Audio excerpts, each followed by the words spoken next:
UFOs, unidentified flying objects. Thousands of sightings are reported each year around the globe. Some are easily dismissed as natural phenomena or man-made aircraft, but others cannot be so easily explained, even by the skeptics. There are thousands of segments of videotapes and photographs of these objects, many of which have been analyzed by some of the best laboratories in the world as being authentic. Oh my God. There she is. There she is, right there. Oh my God.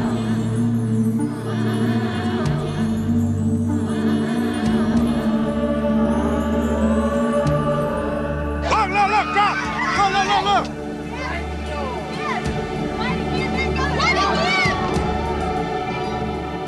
Finding evidence of extraterrestrial visits has become an obsession of the age. Part of a collective fantasy, or proof that we are not alone. 10% of Americans have seen these things. That's 26 million people. A similar number in the United Kingdom have.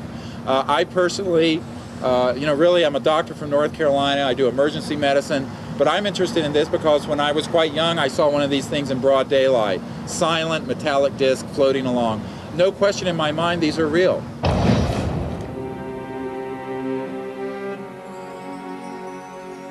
Central Mexico. A team of Skywatchers, led by Dr. Steven Greer, prepares for yet another encounter with a UFO. We came here for the purpose of observing them, and if we can, to try to signal to them and get them, if possible, to land in a field or near us, or hover nearby. It's our intent to be able to communicate, if we can, to the fullest degree possible.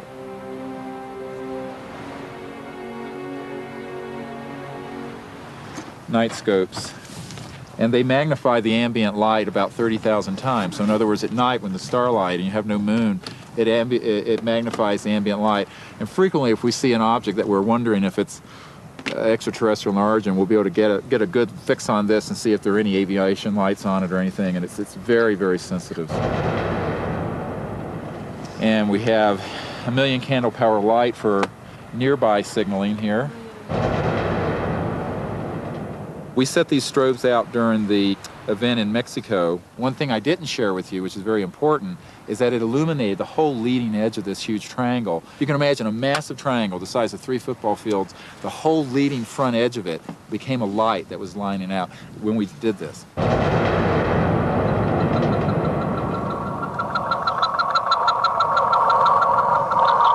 We've had these tones played back to us in fieldwork before, in many locations.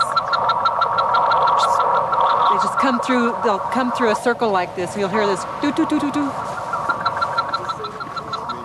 Suddenly, a sighting. Oh, did you see that? Well, I saw it. There it is. Now look at it. It's flashing. It's jumping. God. But it jumped all over. Yes, it did. Did you see that? It was left. Oh. Wow. Boy, what a great view. Funny that we were just talking about how something always happens at this time of night. Something unusual. Yeah. Well, so there it is.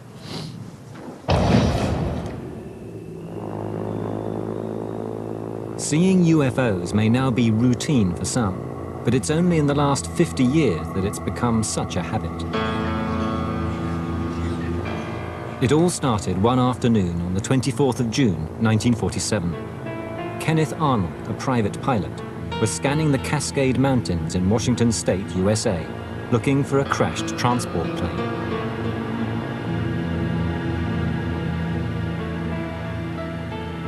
Arnold suddenly glimpsed 9 disc-shaped objects flying in formation.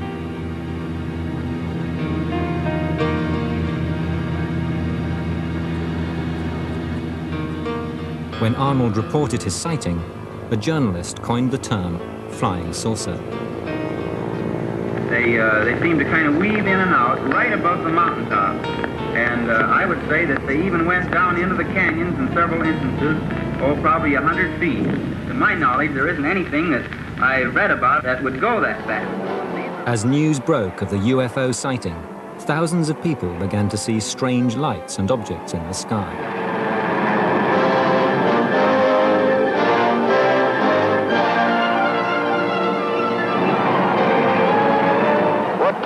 looking for? I see it. Above and ahead of me. I'm trying to close in for a better look. This is Captain Willis Sperry, an airline pilot, giving an official account of his sighting of unknowns. The object was flying head-on at us. It was 50 times the magnitude of the brightest star. Pilots are particularly good witnesses for many reasons. First of all, their motivation to become pilots in the first place. They like to be up there in the sky.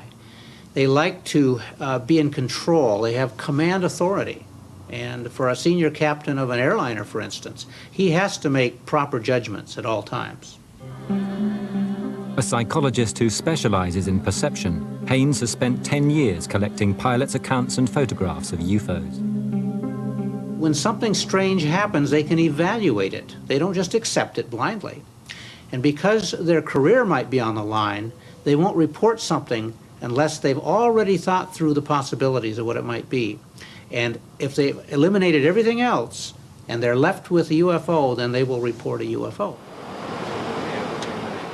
Credible witnesses continue to describe close encounters with mysterious objects.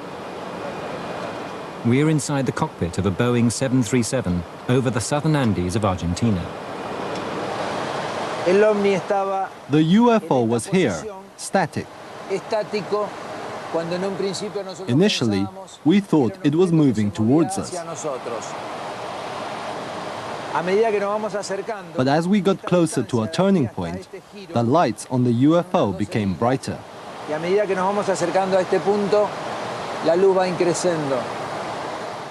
I was concerned and began signaling to the object with our own lights.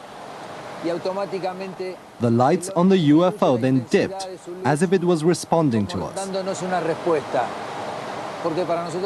I just didn't know what to make of it. The pilot alerted ground control. The captain reported a strong light coming towards him. I told him several times that we had no knowledge of any aircraft in his path.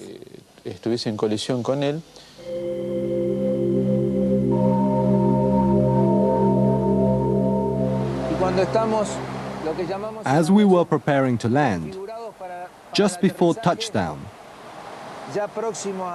there was a power cut, and all the runway lights disappeared. I then had to take the decision to abort the landing.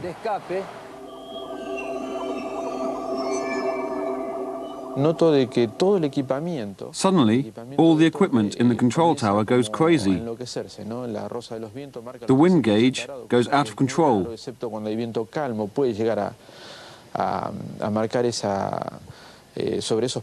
Other equipment, which should have been off after the power cut, suddenly starts flashing, on and off. Near the airport, a retired police officer witnessed the unfolding drama. The UFO was a bright orangey color, with small flashing lights around the sides that glowed like a welding torch.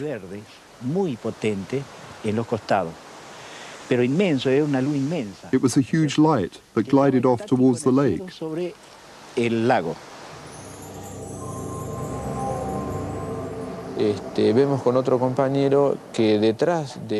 My colleague and I looked out and saw that behind the 737 there was indeed a large, intense light that seemed to accompany the jet towards the lake.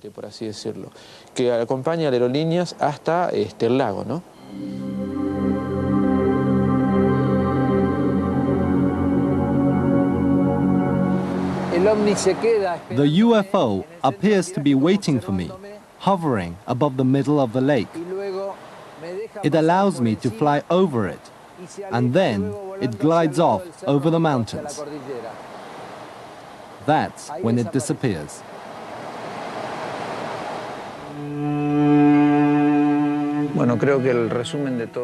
After this experience, I now have to think that we are not alone in this universe. and that we are going to have to open our minds and prepare for a completely different way of seeing ourselves.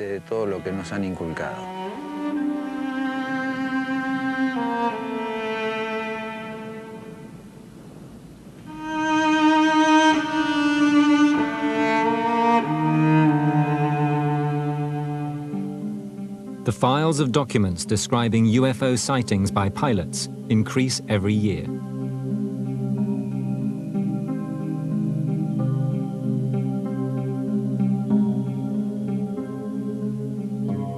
To Dick Haynes, pilots' testimonies are clear evidence of extraterrestrial intelligence. When you talk to enough military pilots and they say there's nothing I could have done to get away from that object, or I went to fire a missile at one and it wouldn't fire, my missile system wouldn't fire, that begins to raise some fundamental questions. It makes you a little uneasy, I think. And I can understand why many of my colleagues don't want to study this subject. It forces us to adopt a larger view of things.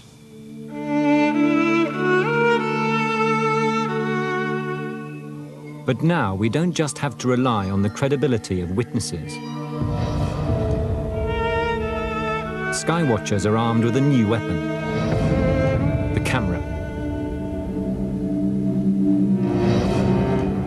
What flashes or flies or just falls with style ends up on video.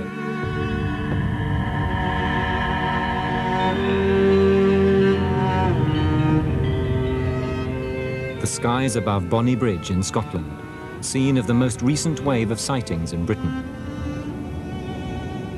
My friend and I arrived here to take photographs for a college project that we were on. And over beside the pylons, the two flashing pylons over at Kincardine power station, we noticed two small lights, what we assumed to be a helicopter or a plane. As we were watching it, it moved over towards Grangemouth Stadium and it hovered for about a minute.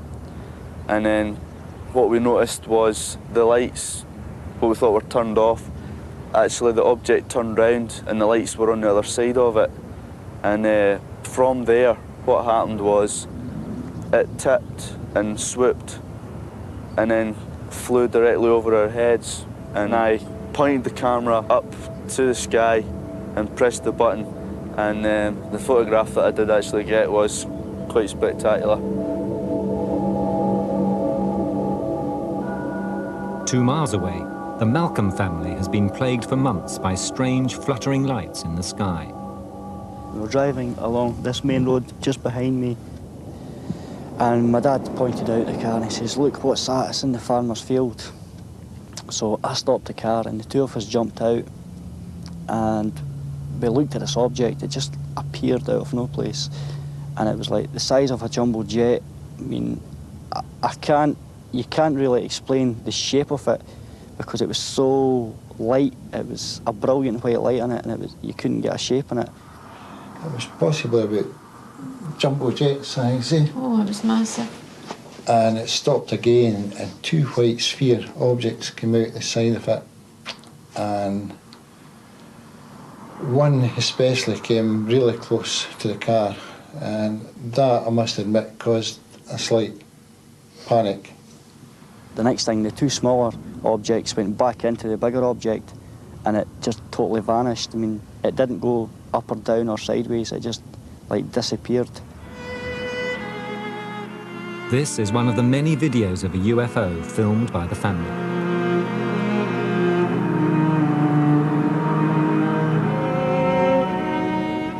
The Malcolms have even built a special platform where they keep a vigil of the heavens.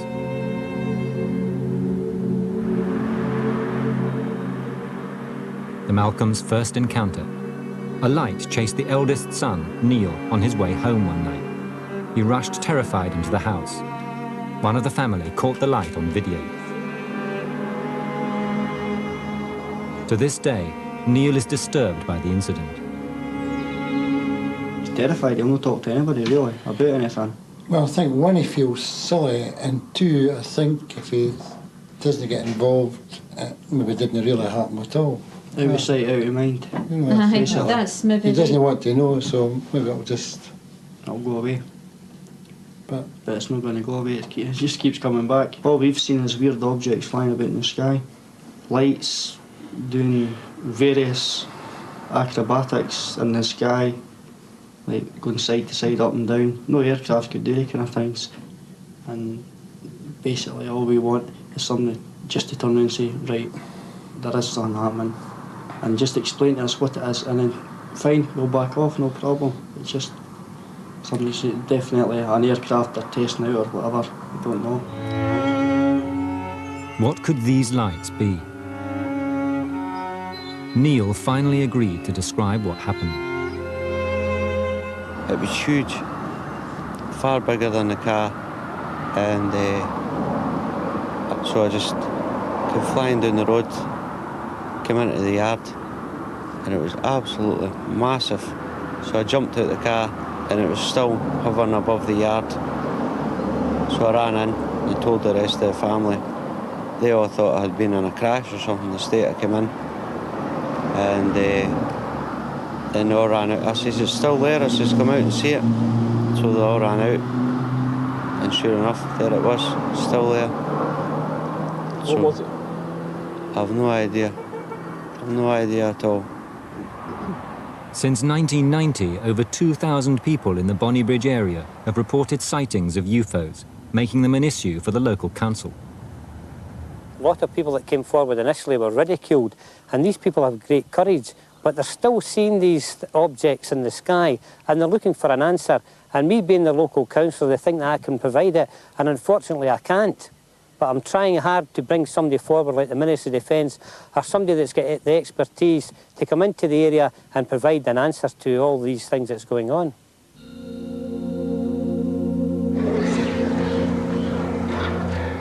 But in 1991, the Belgian authorities were just as confused as the UFO watchers. Hundreds of people were seeing strange craft in their airspace.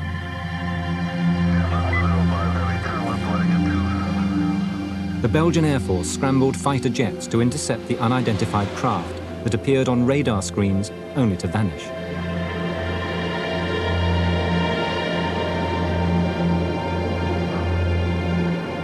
Was this what everyone had been waiting for? Clear evidence of extraterrestrial visits.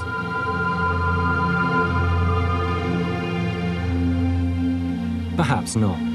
At that very time, the US Air Force was carrying out tests of its latest war machine over Europe. Stealth, the ultimate fighter, probably caused the panic.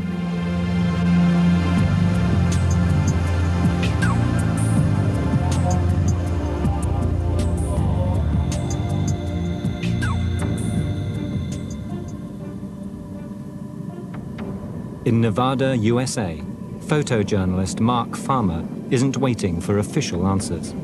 He investigates UFOs his way.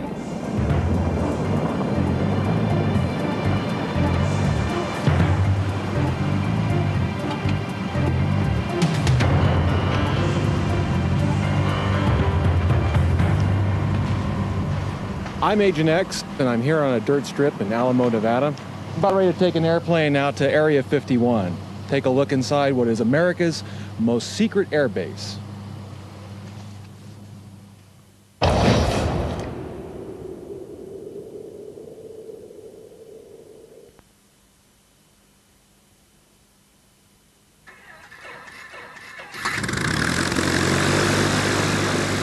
Flying over these mountains out into the Tickaboo Valley, and we're going to fly right along the restricted line of Area 51, right to the east of that restricted line and right to the north, and we'll come back and we'll get some good shots of the base.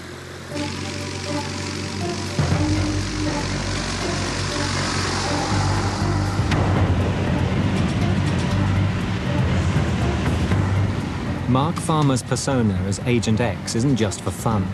His mission is to penetrate Area 51. The most secret military base in the world. Maintain 15,000, proceed direct Texas Lake, direct Minsk, squawk 5411. UFO radar contact 6 miles north of Texas Lake, maintain 16,000.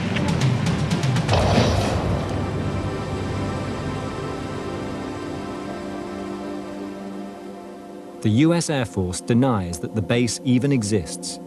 Is it because they're hiding proof that ET has paid us a visit?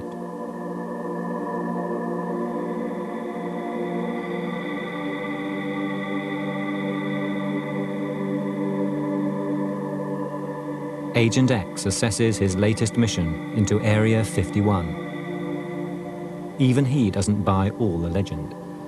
The pilots that use these airspaces refer to this as the box. And I've talked to a few of them. Some of them like to come through this place here, Coyote Summit, and pop up as high as they can real quickly so they can just look over and see what's in there, then they go back down. But it just goes to show that even the normal guys with top secret clearance, with access to some of the highest technology, cutting edge aircraft that are out there, are not even allowed to take a peek or talk about it. As far as the stories with all the aliens, I mean, there are a couple compelling tales.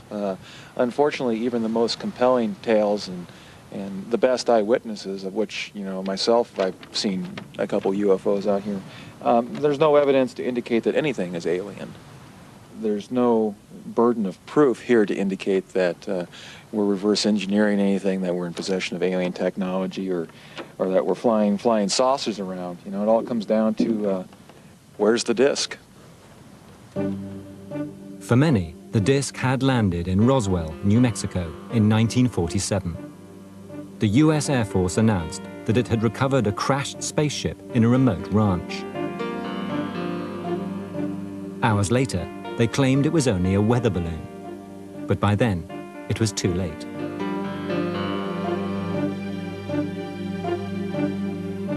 This book by a retired Air Force major increased the public's distrust of official explanations. Major Keyhole, as author of the book Flying Saucers Are Real, what is your opinion of these new sightings of unidentified objects? With all due respect to the Air Force, I believe that some of them will prove to be of interplanetary origin. During a 3-year investigation, I found that many pilots have described objects of substance and high speed. One case, pilots reported their plane was buffeted by an object which passed them at 500 miles an hour. Obviously, this was a solid object, and I believe it was from outer space. When you deal with something like Roswell, I mean, you have to look in the time. This is after the Second Global War. This is very close to what is the only atomic bomber base in the world. We are faced with a foe, the Soviet Union, that we don't know what it's doing. Something falls from the sky, whether or not it was Project Mogul, whether or not it was a weather balloon, whether or not it was extraterrestrial in nature. Something did happen there. We are in the radar room at National Airport, Washington, D.C. on July 26, 1952. For the first time, unidentified flying objects have been sighted over the nation's capital. In the Cold War, fear of Soviet invasion seized the American public. I see them. Everyone looked up to the heavens for signs of a nuclear apocalypse. They're all around me. They're moving in on me. They're coming closer. UFOs became invaders, and they were often tinted red. They're coming right at me.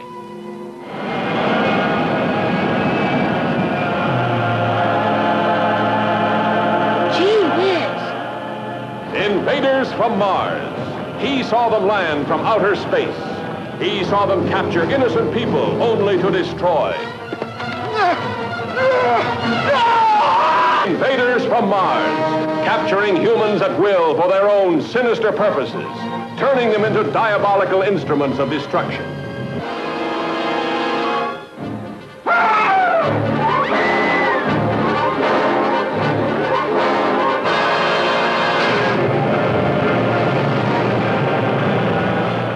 In the 1950s, America's science fiction films were very much about the alien, about the threat of being taken over by some foreign power. And that alien was conceived in much the same way we conceived communism, as hierarchical, as group mind, as rigid, as disciplined, as impersonal, as emotionless, as an unstoppable force that is going to take us over and destroy us.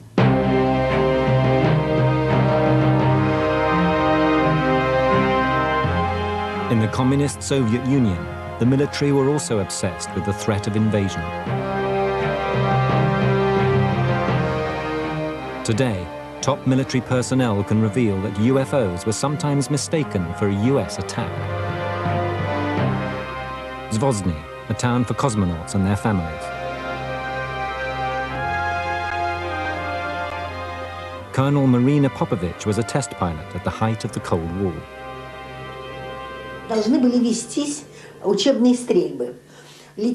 On one occasion, we were carrying out nighttime target practice. We checked the performance of our instruments and tried to bring down the target plane. Suddenly, the screen on the display lights up, and we think it's the target plane that should be 2 kilometers away.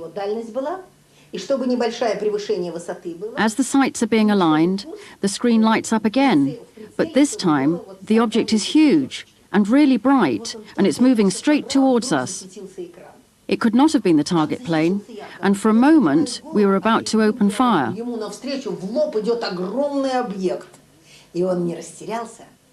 were in a MiG-21, and the object was so close, collision looked unavoidable. But suddenly, the UFO tipped on its edge and in a flash moved off the screen. We had recorded the encounter on film, and I have these photographs. They are stunning, and I'll never forget the experience. A close encounter with a UFO that could have led to World War. During the 1950s, many other sightings of UFOs caused Stage 1 military alerts.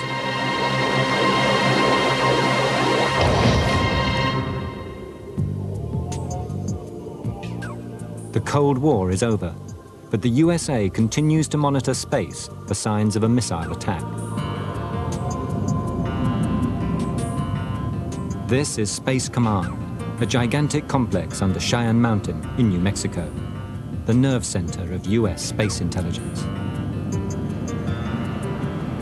We know what's up in space, we track it, and we have many space support missions. If we have a missile launch any place in the world, the first thing that happens is our space assets, a satellite, sees the booster on that missile light. After 30 seconds to about a minute and a half, the satellites will tell me if that's in fact a missile, the direction it's going, and it'll give me a basic indication of what areas of the world may or may not be threatened by that. And we provide the national command authorities, the President and Secretary of Defense and their counterparts in Canada, with a picture of what's going on so that they can make the appropriate decisions. Many ufologists believe that Space Command has already tracked extraterrestrial visits. Well, occasionally, you know, we get calls right here into Cheyenne Mountain, direct to the command center or the Space Control Center, that reports an unidentified flying object. We try to treat all the callers with respect that we should, because I've never had a crank call. They're all sincere. And aside from my personal beliefs about UFOs and space beings in other universes, I can tell you that we've never seen any evidence to that here in Cheyenne Mountain.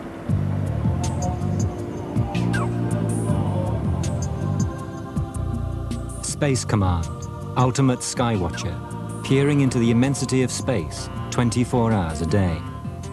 Even the hard-nosed US military wonder what could be out there.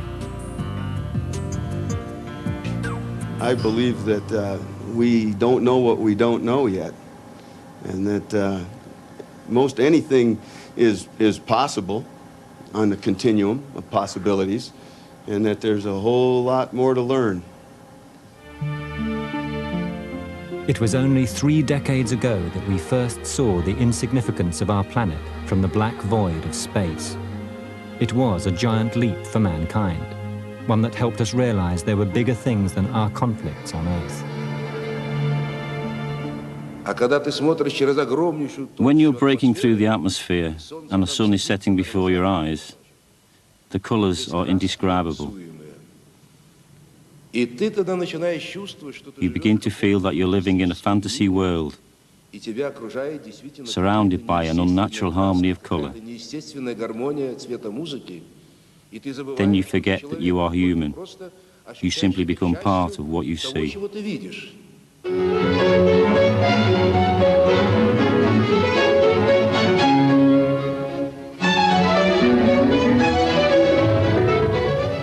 Russian film of cosmonaut Kolnyakov training. To date, over 300 humans have ventured into space. The pictures and recollections they've brought back have had a profound effect. I can't believe that in the vastness of our galaxy, we are alone in this boundless cosmos. I think there are other forms of life, and that, with the help of space programs, sooner or later a meeting will indeed happen.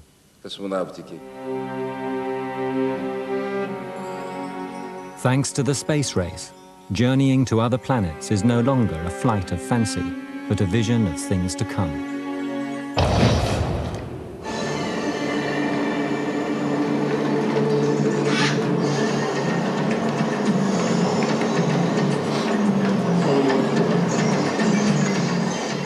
One of the most popular shows in Russia today is UFO Extra, a weekly report of UFO experiences.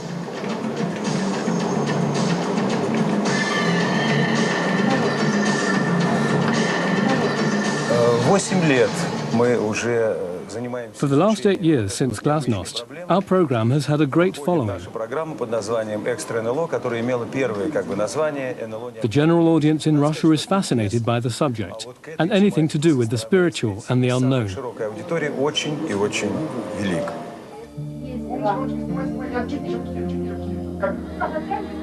Alexander Myagchenkov travels all over the former Soviet Union, investigating UFO sightings.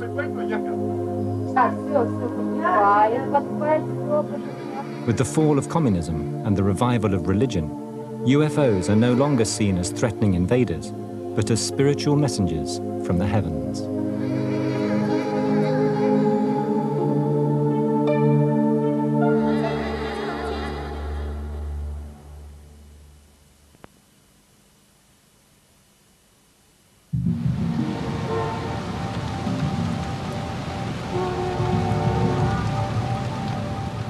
In 1984, a young couple in New York had an extraordinary experience. There's nothing in the world that will ever change you or affect you the way something like what happened to us, because it wasn't a fast light going by. We were singled out and allowed to view this thing and to let it show us, for whatever reason, how stunning, how magnificent, how advanced, and how mysterious these folks are.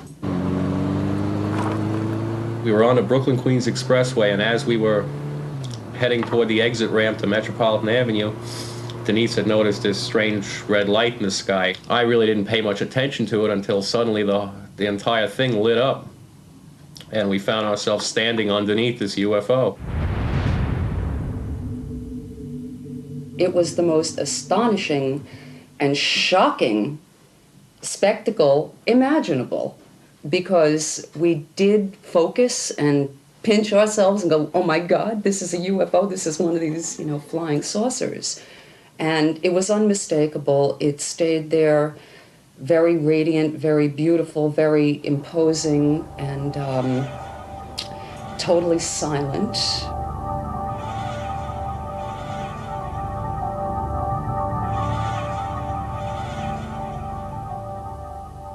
We've not yet been able to crack the meaning. I think people just get so blown away and they start adding so much to it. It's hard almost to take it at face value because it's so overwhelming. There is a definite reason why they approach folks.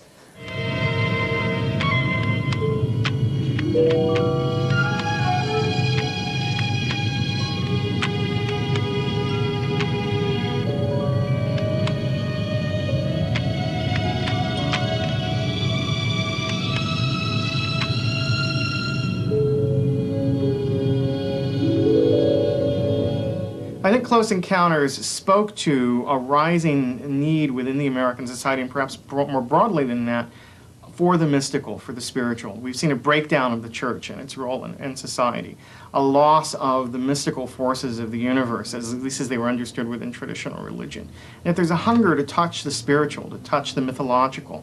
And I think Close Encounter spoke to that by having a mythological encounter between human beings and aliens. I think that's part of what happens when people do have these alien sightings, is that in one way or another they're looking in their lives for something that's larger than they are, that's a larger force in their community.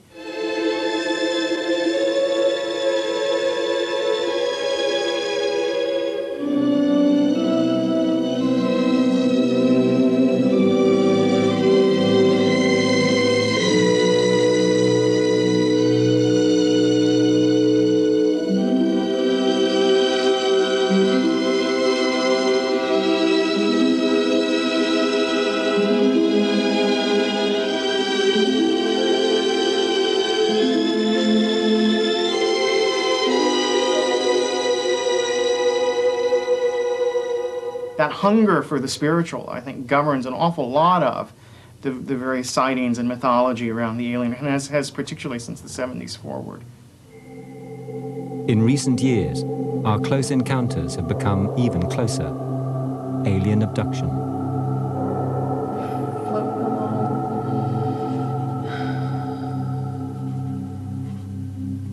And I see a ship right above the water. Has this ever happened to you before?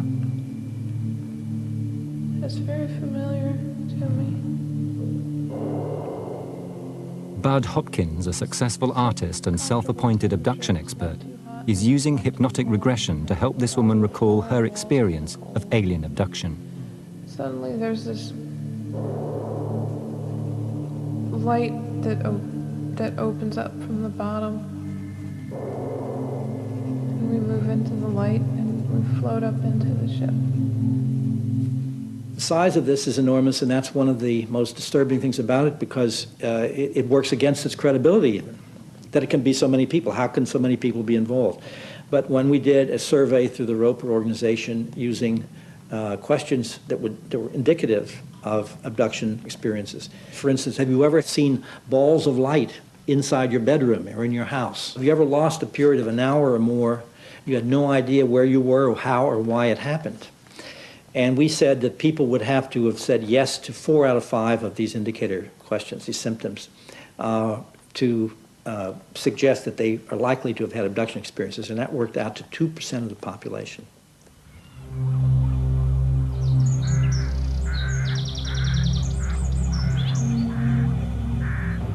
It was in December of '91, and I was returning to the farm from visiting my family, lived about 50 miles away. And I had seen something very strange in the sky. It looked like an airplane that was in trouble, and it was much too low, but it was sufficiently alarming for me to need to pull off the road to have a better look at it.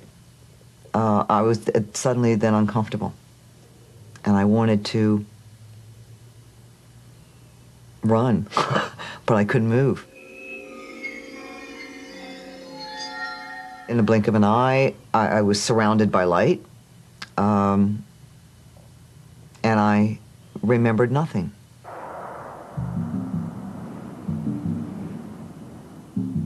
My next conscious memory was being back in the vehicle, which I had parked and left on the side of the road, 5 miles away from where I had been, driving around the corner, going much too fast on 2 wheels.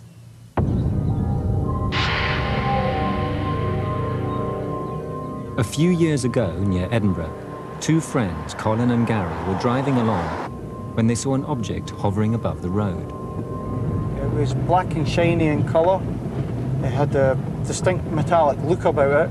It looked a solid, crafty, some form. Whatever it is, I've no idea. It was just there. We had no choice but to go underneath it. So we basically just went for it. So I crashed the gearbox in my car down into 2nd gear. I accelerated like mad. I must have picked up to about 50, 60 mile an hour. There was no way I was stopping. Just as we were going underneath the object, you could start to make out the bottom of it, and it dropped like a shimmering curtain of light. And then suddenly, I'm not in my car. I'm thinking, where's my car? Where's Colin? And I'm looking all around about me, and I'm like in a void of blackness, and I'm thinking, where am I? And then just sitting looking about, I thought, am I dead? When we started looking into one case after another and found that what the people remembered consciously was a pretty traumatic abduction experience, which then intersected with dreams that they had had, as they explained, well, I used to dream about that thing afterwards, etc. You begin to find the evidence accumulating that these are real experiences. We'd wake up with scratches. Scratches. New scars on our bodies. In fact, missing we got contact lenses. Oh.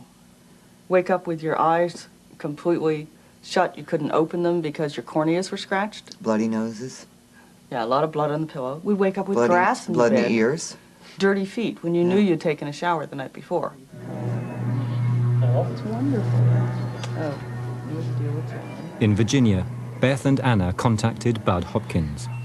Under hypnosis, they relived their experiences and made drawings of their encounters. The only part that seemed real was this. Most psychologists think alien abduction is fantasy, but Bud Hopkins thinks the similarities between the claims proves they're true.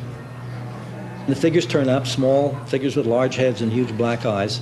The person is then floated out of wherever they are, through the windshield of the car, through the window of the house, and up usually some kind of beam of light into the craft. They are calmed down all the time. You'll be all right. You won't be hurt.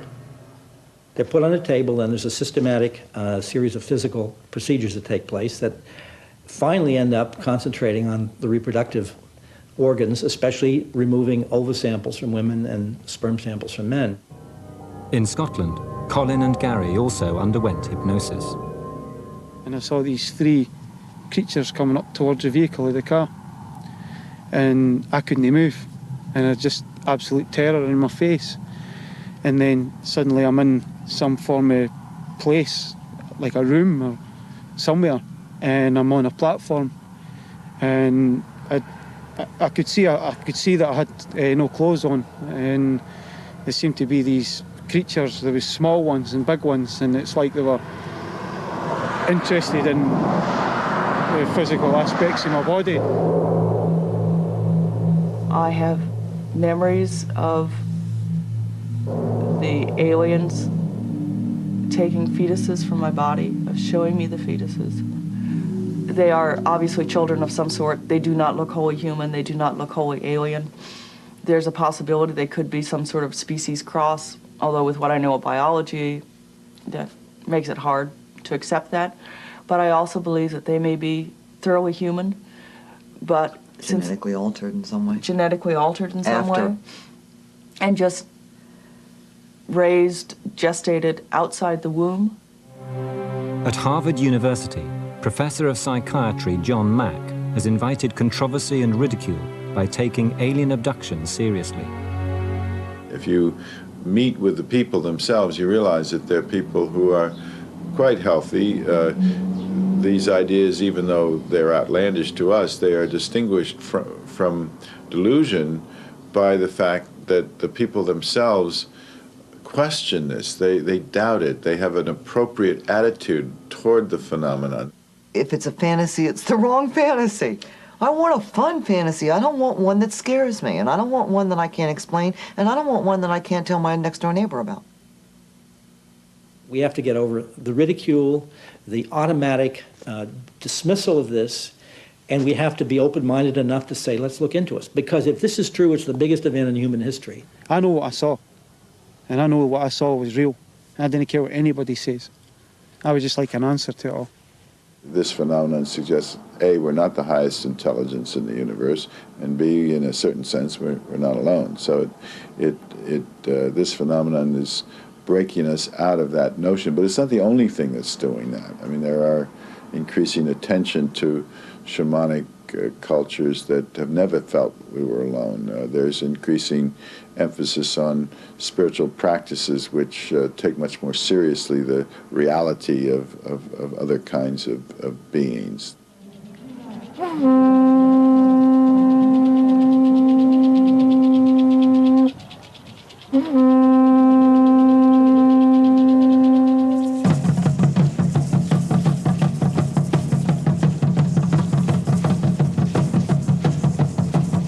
Mexico is a very magical, mythical, legendary country.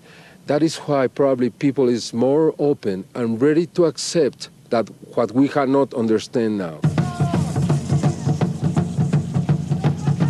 The Aztecs believe that after every eclipse there was a new era, and they considered themselves the children of the fifth sun. That would make us the children of the sixth sun.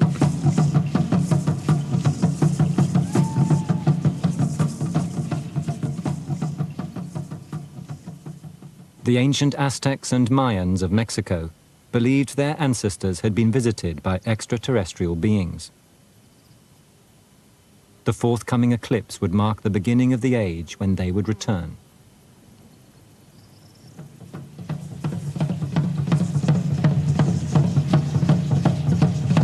They mention in this prophecy they have that under the era of the sixth sun, everything that was buried and hidden would be discovered. In 1991, an entire nation held its breath.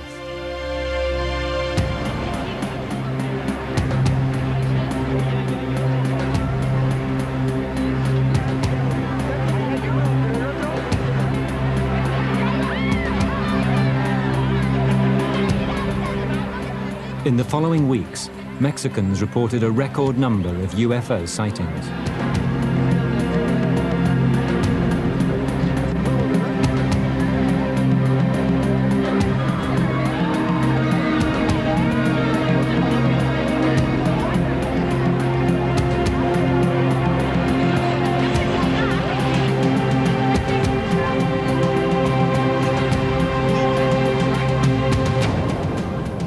As the furor increased, Mao San went live on his regular TV show and asked the nation to look up to the skies.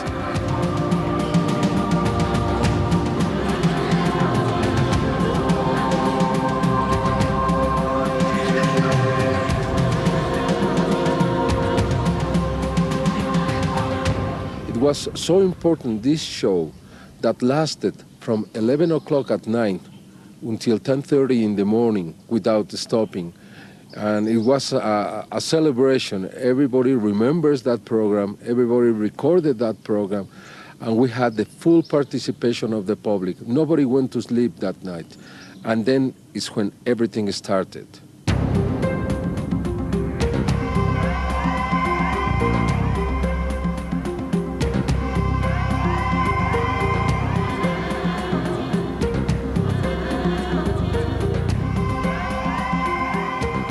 A UFO invasion, atmospheric phenomena, or creative camera work. Whatever the truth, belief turned into a reality for millions of people who concluded, we are not alone. Over 1,000 videos poured in. In the national hysteria, any blip in the sky became evidence of the arrival of the extraterrestrials.